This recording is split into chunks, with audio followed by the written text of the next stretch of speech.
അമ്മയുടെ ഫോൺ എടുത്തിട്ട് വരാമോ വെച്ചു അവിടെ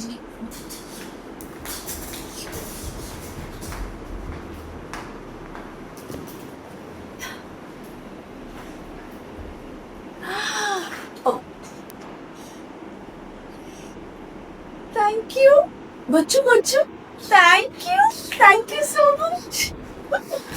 ഭാഗ്യം ഫോൺ താഴെയിട്ട് പൊട്ടിച്ചില്ല. ഞാൻ പലപ്പോഴും ചിലരെന്താ ചെയ്യാന്ന് വെച്ചാലും ഫോൺ പിള്ളേരെ തൊടിക്കുക പോലുമില്ല. സ്ക്രീൻ ടൈമിന്റെ കാര്യമല്ല ഞാൻ പറയണേ, ഫോൺ എടുത്തോണ്ട് വരാൻ പറഞ്ഞ ഫോൺ താഴെയിട്ട് പൊട്ടിക്കുന്ന വെച്ചോക്കി അവനെ ഫോൺ തൊടിക്കുന്നു പറയും. പക്ഷെ ഞാൻ അങ്ങനെ ഒന്നും ചെയ്യാറില്ല കേട്ടോ.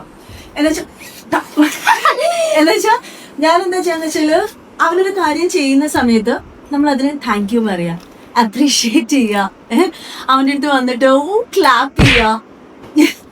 ഇതൊക്കെ ഇവന് ഭയങ്കര ഇഷ്ടമായിരുന്നു കേട്ടോ. പാച്ചുവിനോട് ബഹളം വയ്ക്കും. ഇതൊക്കെ പാച്ചുവിന് ഭയങ്കര ഇഷ്ടമുള്ള കാര്യങ്ങളായിരുന്നു. അപ്പൊ അവരത് കൂടുതൽ നല്ല കാര്യങ്ങൾ ചെയ്യും.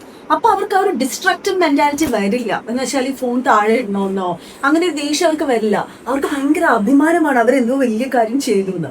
നമ്മൾ കുട്ടികൾ ചെയ്യുന്ന ചെറിയ കാര്യങ്ങൾ, നമ്മളിപ്പോൾ അവന് ഫോൺ എടുത്തോണ്ട് വന്നു, ഫോൺ എടുത്തിട്ട് ഞാൻ ഫോൺ നോക്കിക്കൊണ്ടിരുന്നിരുന്നെങ്കിൽ അത് വേറെ ഒരു ഇമ്പാക്റ്റ് ആയത്. പക്ഷെ അതിന് പകരം ഫോൺ കിട്ടുന്ന സമയത്ത് അവനെ ഒന്ന് നോക്കി താങ്ക് യു പറയാ, ക്ലാപ്പ് ചെയ്യുക, ഷേക്ക് ഹാൻഡ് കൊടുക്കാൻ പറ്റൂ. എങ്ങനെയാ shake hand? Good job.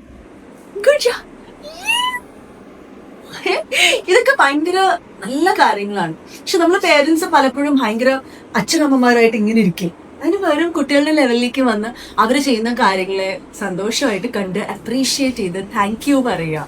Thank you is very important. നമ്മൾ താങ്ക് യു പറഞ്ഞാലേ കുട്ടികളും താങ്ക് യു പറയുള്ളൂ. സോ താങ്ക് യു പറയുക, അവരെ കെട്ടിപ്പിടിക്കുക, അവർക്ക് ക്ലാപ്സ് കൊടുക്കുക. അപ്ലോസ് ഭയങ്കര ഇഷ്ടമാണ് നമുക്ക്. അപ്പോൾ ക്ലാപ്സ് കൊടുക്കുക, ഷേക്ക് ഹാൻഡ് കൊടുക്കുക, ഇതൊന്നും ചെയ്യാൻ മറക്കരുത്. Really help them be happy, confident. നല്ല കോൺഫിഡൻറ്റ് ഇൻഡിവിജ്വൽസ് ആയിട്ട് നിങ്ങളുടെ കുട്ടികൾ വളരാൻ ഇതൊക്കെ വളരെ നല്ല കാര്യമായിട്ട് എനിക്ക് തോന്നിയിട്ടുണ്ട്. ഞാൻ ചെയ്യുന്ന കാര്യങ്ങളാണ് കേട്ടോ. So try dum.